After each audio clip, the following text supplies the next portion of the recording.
Yeah. Well, he he's a anxiety-filled academic who is, fighting very hard to push his very specific view of things, and he tries to silence other people that have opposing views. And the way he did it with Graham was really not cool. It was shitty. It was very shitty. Yeah. No, I think he was. I think he had a lot of like interesting, legitimate things to say about like ancient Greeks and stuff like that. But like when we got to this stuff, it was just like, where did that fucking dude I was talking to 30 minutes ago go? He was just like, he was looking at this, and then all reason just flew out the window. Yeah. He was like, what do you mean they couldn't do this? They stick a stone in there, they spin it around like this, and then you can get this. It's really easily. How dare you say that the dynastic Egyptians weren't able to create these vases? And I'm like, and I was like proposing other theories that like, Chris Dunn's, Jeffrey Drum's theories, and wanted absolutely nothing to do with it. And like, we don't know. This is the thing. That's the thing, exactly. If Christopher Dunn had been teaching this in the 1800s and people had followed those theories and built upon them, and this was academic, like in universities, this was accepted, and this was what they were teaching, and they were studying this, then he would be saying that. They would all be saying that. There's ample evidence that he's got a good point. That Christopher Dunn, the model that he uses when he's describing how he thinks that the Great Pyramid of Giza was a power plant is fascinating. The number, when he's talking about the ratios that you would need for the width of the walls, the surfaces, the way the things are made, that would all work. Yep. He's an engineer. He's not a moron. He knows what he's talking about.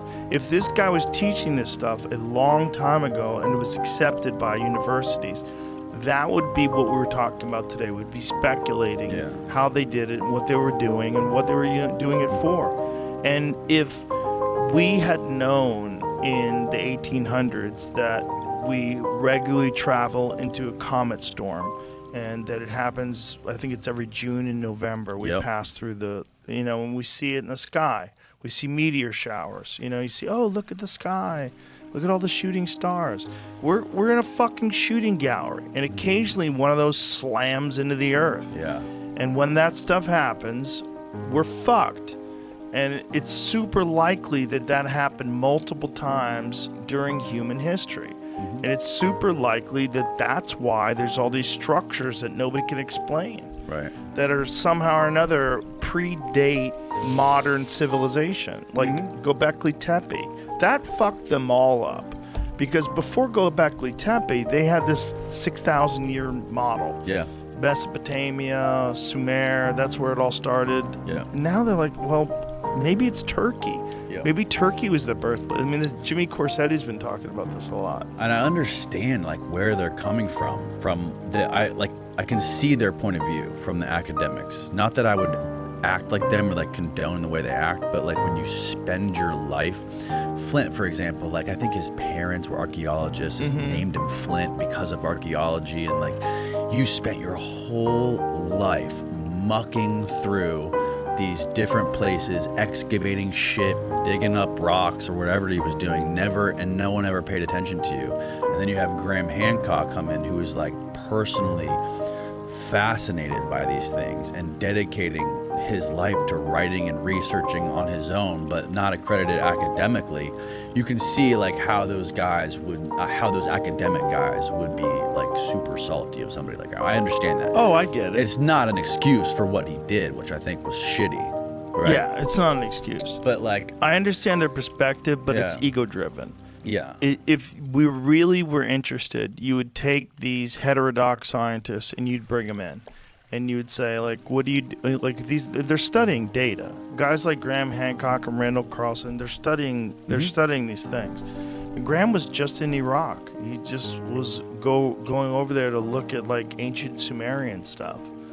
He sent me some photos of his trip. He said it was fascinating. Wow. Yeah, these structures are incredible, and they don't really understand them. We really don't. We don't even know like who really built the Aztec temples. Mm-hmm. You know, like I was reading about Tenochtitlan.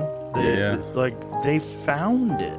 The Aztecs found that there, and they don't even know who built it. Right. There's a bunch of those Right. things. That like a previous civilization existed in the same place, fascinating discoveries, figured out how to do agriculture, figured out how to make grids and cities and make these incredible stone structures that are cosmologically connected somehow.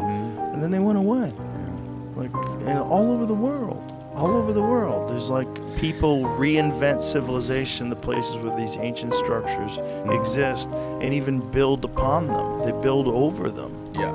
I think there's probably so much shit that people were able to do in antiquity and way before that would seem like magic to us today. Like kind of like getting back to what we were talking about with our senses that we don't really have today, that probably have atrophied over millennia. Like your fart theory, which is amazing. Remember your fart theory? Oh, how's it going again? Imagine if somebody farted and you didn't have a nose, and you Right. haven't developed this nose that enables you to survive and smell predators. Right, you'd have smell no a idea. Fire. You would have no idea you're sitting there bathing in somebody's fart. Right. So like dogs and cats, when they go into weird houses and they notice like some sort of weird energy. You know, people describe energy in a house like this feels off. Like, what is that? Like, is there something that really is there that we just don't have the organs anymore to detect, or something in our brain that is atrophied over thousands of years that have stopped us being able to detect this stuff? Well, think about how birds can figure out a way to travel like super accurately through the sky, but drawn by the magnetic force of the earth. Yeah. They have somehow or another they can figure out a way to navigate with the Earth's magnetic field. We don't even understand it, but they do it. They migrate successfully every year. We know they do it. Yeah. That's a sense that they have that we don't have. Like, it's probably a fucking shit ton of. There's probably a bunch of things going on in the world that we're not interacting with because we don't have the senses for. Right. Yeah. And, you know, one of the things that I've been like really interested in lately is this. I mean, people talk about this ability to like download information, like in the UFO world, you know, that people talk about, oh, I got this from a download or something like that. Talk about like, I have an antenna, I can connect to something. But like, for me, like that connected, when I first heard about people talking about that, I always thought that was like the muse, you know, like you have this sort of antenna in your head that connects you to creativity and gives you the ability to just create shit out of thin air, you know. And I feel like with people I've observed over my lifetime, I feel like that peaks at an early age, right? Before you get older and before you start the burden of the responsibilities of life and all these mundane things in your life start to compile on, and you trade your dreams for securities, that spark starts to go away, you know? And like that could easily be described as something magical if it was way more powerful thousands of years ago. Like I really noticed this the other day. So the other day I was hanging out with Kirk, the lead guitarist for Metallica, and he was, for some reason, I don't know why, but he likes my show, and we were just like, You got a great show. we were talking. Thank you, I appreciate it. It's weird. I feel like an imposter. And, That's good. but That's why you're good at it. But he loves this stuff. The dude's like, you know, he's in his 60s, like early 60s, and he's fucking obsessed with all of these topics that you cover, I cover, a lot of people cover, and he's like, at the same time,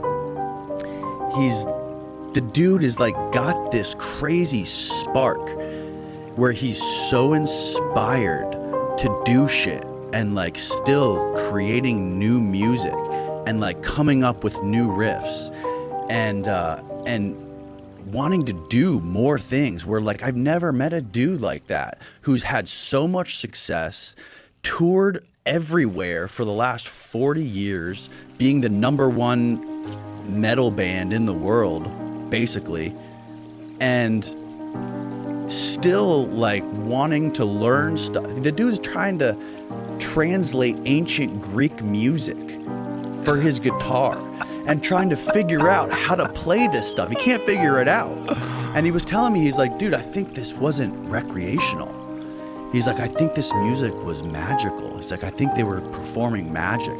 He thinks it was like religious, medical rites they were performing with music. It wasn't supposed to be entertainment back in the day. Well, there is this weird connection with music and psychedelics, where music can sort of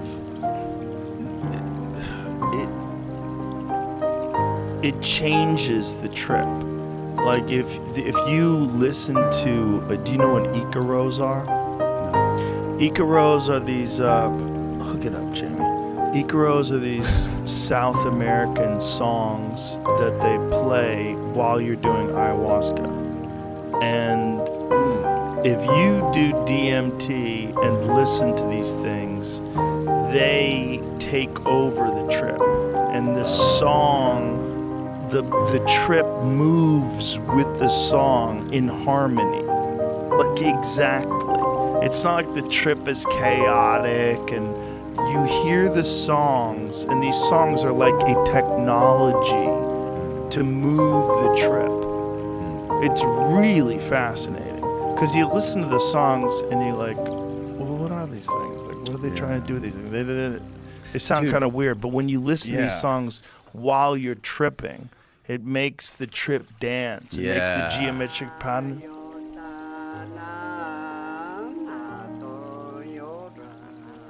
So you are lying on the floor. It's Costa Rica. In the jungle. You're lying on a yoga mat in the jungle with a bunch of 40-year-old ladies with boob jobs trying to get their life together. Tech entrepreneurs, Navy SEALs. Yeah. And you just threw up. You have horrible diarrhea. And this trip just starts coming on. I think I just found Jesus. Give me a little more, something that with like a little more beat to it. I got some on my phone. I heard the one that you had Luke on recently, Luke Caverns. He's great. He had a great little clip that he played. Here we go. This is my favorite one.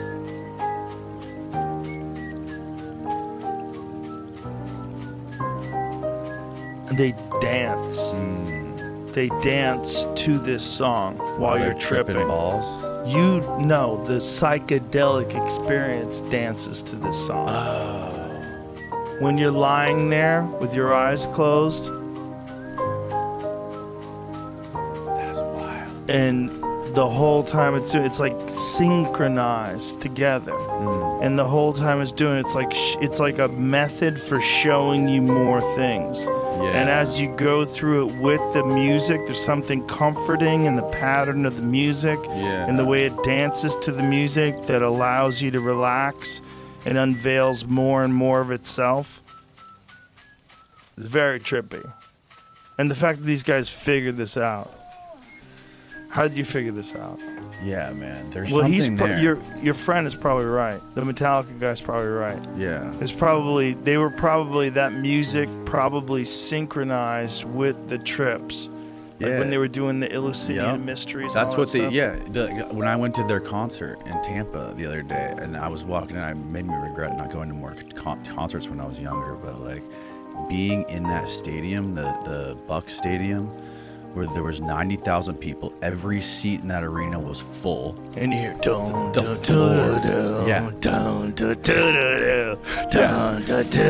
it goes black. There it is. Lightning strike Dude, happens. it Look is at this. insane. Look at this. Lightning strike. They caused an happens at the earthquake. they're actually, I mean, super dangerous, but that was badass. That is What's fucking this? insane. Ride the lightning, bitch.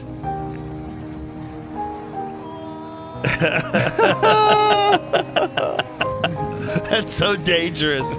Dude, being there with 90,000 people, the light, the thundering electric guitars, and the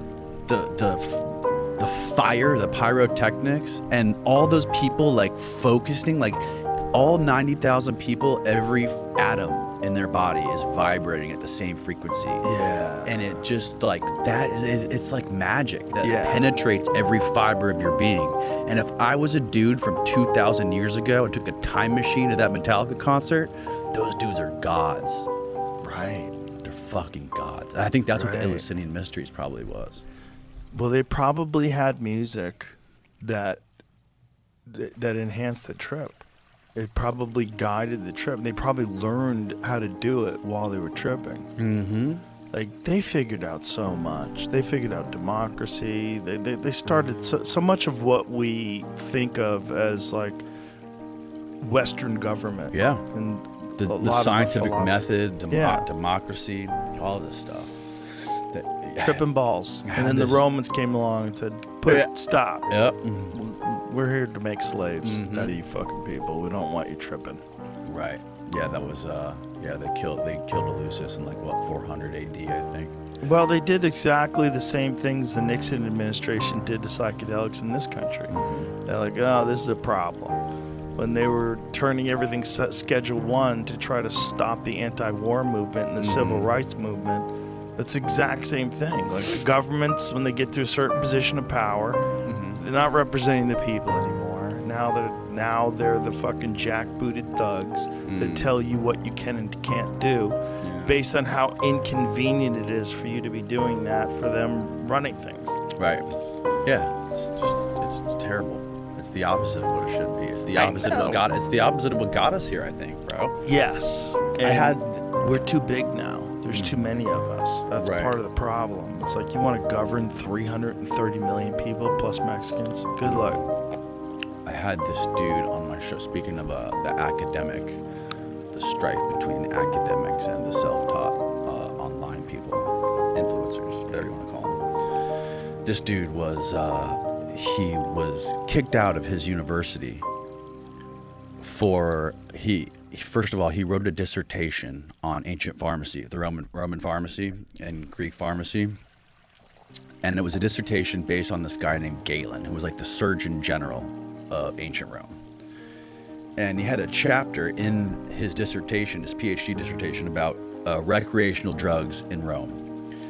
And the head of the department reviewed his dissertation and said, everything looks great, delete the section on recreational drugs in ancient Rome. So he's like, okay, why? They're like, because the Romans wouldn't do such a thing.